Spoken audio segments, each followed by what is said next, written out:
Hello arenes, या इसको हम लोग क्या कहते हैं, एराइल हैलाइड भी कहते हैं। अब कोई पूछेगा कि हेलो एरिन्स क्या होता है, तो आप लोग सीधा बताइएगा। देखिए एरोमेटिक कंपाउंड जो होता है ना, एरोमेटिक कंपाउंड के बारे में हम लोग को कार्बनिक यौगिक का जो वर्गीकरण पढ़े हैं हम लोग 11th में, वहां से तो यहाँ बस जान जाइए आप लोग की बेंजीन का सूत्र क्या होता है, C6H6 होता है। इस बेंजीन वाले में से एक हाइड्रोजन को निकाल देंगे। बेंजीन का आप लोग रिंग देखिए, बेंजीन का रिंग इस तरीके से होता है ना, इसमें से एक हाइड्रोजन जिसको निकालना है हम इसको दर्शा दिए हैं, ठीक है। ये लाइन स्ट्रक्चर है, लाइन स्ट्रक्चर यहाँ पे क्या है, हाइड्रोजन को दिखा दिया है। यहाँ से एक हाइड्रोजन को विस्थापित कर देंगे, हटा देंगे, और उसके जगह पे क्या जोड़ेंगे, तो हाइड्रोजन को जोड़ देंगे। तो ये हमारा बन जाएगा क्या, हेलो एरिन्स या एराइल हैलाइड। इसको नोट कर लीजिए। यहाँ से हेलो एरिन्स, हेलो एरिन्स को हम लोग प्रदर्शित किससे करते हैं, तो AR, और AR में हम लोग क्या कर देते हैं, X को लिख देते हैं। तो देखिए इसको पढ़ने से पहले कुछ बेसिक पॉइंट है यहाँ पे समझ लीजिए, जो कि आप लोग को लिखवाए भी हैं। एरोमेटिक हैलोजन कंपाउंड, क्या, एरोमेटिक जो कंपाउंड होता है उसमें हैलोजन जुड़ा रहेगा तो उसको कहते हैं एरोमेटिक हैलोजन कंपाउंड। तो डेफिनेशन क्या है कि जब किसी एरोमेटिक यौगिक में हाइड्रोजन यानी कि X एटम उपस्थित होता है तो ये यौगिक को एरोमेटिक हैलोजन कंपाउंड कहते हैं, ठीक है। सीधा सा बात जान जाइए कि इसमें बेंजीन रिंग से हाइड्रोजन जुड़ा होगा।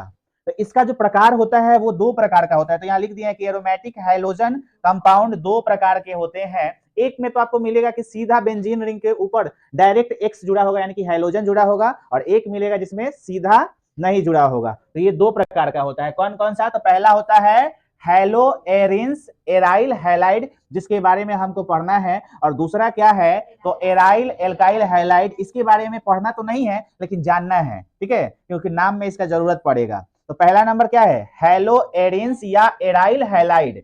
क्या है, इसमें हाइड्रोजन एटम सीधा बेंजीन रिंग से जुड़ा होता है, ठीक है। नोट करवाएंगे इसको, आप लोग देख लीजिएगा, पहले समझ लीजिए इसको। यहाँ पे देखिए बेंजीन रिंग है ना, बेंजीन रिंग से आप लोग सब जगह देख रहे हैं कि क्लोरीन यहाँ जुड़ा हुआ है, यहाँ ब्रोमीन जुड़ा हुआ है, और यहाँ पे क्लोरीन जुड़ा हुआ है। तो इसका नाम क्या हो गया, क्लोरोबेंजीन। इसका नाम क्या हो गया, ब्रोमोबेंजीन, और इसका नाम क्या हो गया, फ्लोरोबेंजीन। आगे देखिए यहाँ पे दिया हुआ है CH3, बेंजीन रिंग पे कौन जुड़ा हुआ है, CH3 भी जुड़ा हुआ है और Cl भी जुड़ा हुआ है। तो यहाँ देखिए हम लिख दिए हैं कि अगर बेंजीन रिंग पर, यहाँ पे बेंजीन रिंग पर अगर CH3 एक कार्बन एटम उसके साथ हाइड्रोजन का 3 जुड़ा हुआ है तो इसको हम लोग नाम देते हैं टोलुइन। क्या नाम देते हैं, टोलुइन। तो यहाँ देखिए इसका नाम क्या हो जाएगा, अगर IUPAC नाम लिखेंगे तो यहाँ देखिए 2 क्लोरो, यहां से करेंगे नंबरिंग 1 2, 2 क्लोरो, इसके लिए हम लोग नाम क्या देते हैं, इतना के लिए देखिए वहां पे, तो टोलुइन। तो नाम क्या हो जाएगा, 2 क्लोरो टोलुइन। लेकिन इसके अलावा हम लोग एक चीज और पढ़े हैं, वो चीज क्या पढ़े हैं कि ऑर्थो और मेटा पैरा। तो यहां देखिए अगर कोई ग्रुप यहाँ पे जुड़ा हुआ है बेंजीन रिंग पर, बेंजीन रिंग पर कोई ग्रुप जुड़ा हुआ है, इसके अलावा उससे एक छोड़कर यहाँ पे अगर कोई जुड़ा हुआ है तो उसके लिए हम शब्द क्या लेते हैं, वो चाहे इधर हो चाहे इधर हो, इसके लिए हम शब्द लेते हैं ऑर्थो। अगर एक को बीच करके दूसरे पे जुड़ा हो तो इसके लिए हम लोग मेटा, ठीक है, मेटा, ठीक है, नेटा मत लिख लीजिएगा, ठीक है। यहाँ पे देखिए या तो इधर से चलेंगे तो एक को छोड़कर यहाँ होगा तो मेटा, और दो को छोड़कर तीसरे पे हो तो क्या होगा, पैरा। या तो ये जुड़ा हुआ है ग्रुप, इसके सीधा सामने वाले को हम क्या कहते हैं, पैरा। ये कंडीशन आप लोग को देखने को मिल जाएगा। अगर मान लीजिए कि यहाँ पे हम बेंजीन बनाते हैं तो मान लीजिए कि जहाँ पे एक्स हैलोजन जो है यहाँ जुड़ा हुआ है, अगर यहाँ जुड़ा रहे तो यहाँ से गिनेंगे, इसको हम लोग ऑर्थो बोलेंगे, इसको मेटा बोलेंगे। इधर वाले को एक्स के इधर वाले को इसको ऑर्थो बोलेंगे, इसको मेटा बोलेंगे, और इसके सामने वाले को पैरा कहेंगे, ठीक है। तो इसका नाम क्या हो जाएगा, दूसरे पे है ना तो ऑर्थो जोड़े हैं, यहाँ पे क्या हो जाएगा, क्लोरो, और उसके बाद टोलुइन।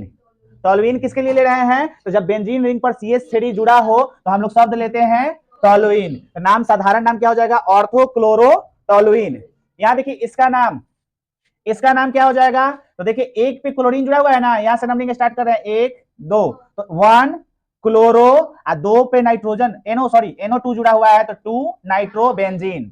आप साधारण नाम में ऑर्थो मेटा पैरा का यूज करते हैं। तो यहाँ देखिए ऑर्थो 1 2 पे है ना, यहाँ पे तो ऑर्थो क्लोरो, फिर नाइट्रो, बेंजीन रिंग है तो बेंजीन। ऐसे ही यहाँ तीसरे नंबर में देखिए क्या है, ये भी ऑर्थो स्थिति पे है, तो 1 1 और 2 पे, इधर से भी कर सकते हैं 1 2, एगो 1 पे जुड़ा हुआ है, एगो 2 पे जुड़ा हुआ है, तो 1 2, डाई 2 को ब्रोमीन है तो डाई ब्रोमो बेंजीन, या तो साधारण नाम तो ऑर्थो डाई ब्रोमो बेंजीन। समझ में आ रहा है ना कैसे नाम लिख रहे हैं। अब नोट देखिए अब दूसरा नंबर जो है, दूसरा प्रकार क्या था, तो एराइल एल्काइल हैलाइड।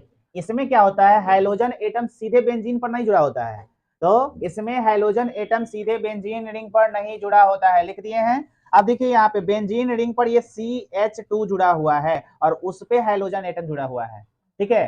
तो देखिए यहाँ पे बेंजीन रिंग पर अगर CH2 हो तो इसके लिए हम लोग लिखते हैं बेंजाइल। क्या लिखते हैं, CH2 जुड़ा हो तब। अगर बेंजीन रिंग पर CH जुड़ा हुआ है तो इसके लिए बेंजाल। क्या, ब्रिंजाल मत बोलिएगा। अगर बेंजीन रिंग पर केवल C जुड़ा हुआ हो तो बेंजो। क्या, बेंजो, गाली मत दीजिएगा, ठीक है। तो बेंजीन रिंग पर CH2 तो बेंजाइल, केवल CH तो बेंजाल और केवल C तो बेंजो, ठीक है। तो यहाँ पे देखिए इसका नाम क्या हो जाएगा, तो बेंजाइल और क्लोरीन जुड़ा हुआ है ना, तो क्लोराइड, ठीक है। यहाँ पे इसका नाम देखिए क्या बोले हैं कि बेंजीन रिंग पर CH जुड़ा हुआ है तो बेंजल, तो बेंजल लिख दिए हैं, और दो क्लोरीन है तो डाई क्लोराइड। यहाँ पे अगर आप लोग बेंजल क्लोराइड भी लिखते हैं, डाई नहीं देते हैं तो चलेगा, ठीक है। यहाँ पे अगर बेंजीन रिंग पर एक कार्बन जुड़ा हुआ हो तो इसके लिए शब्द प्रयोग में लेते हैं बेंजो, और 3 क्लोरीन है तो, समझ में आ रहा है ना, तो इसको नोट कर लीजिए।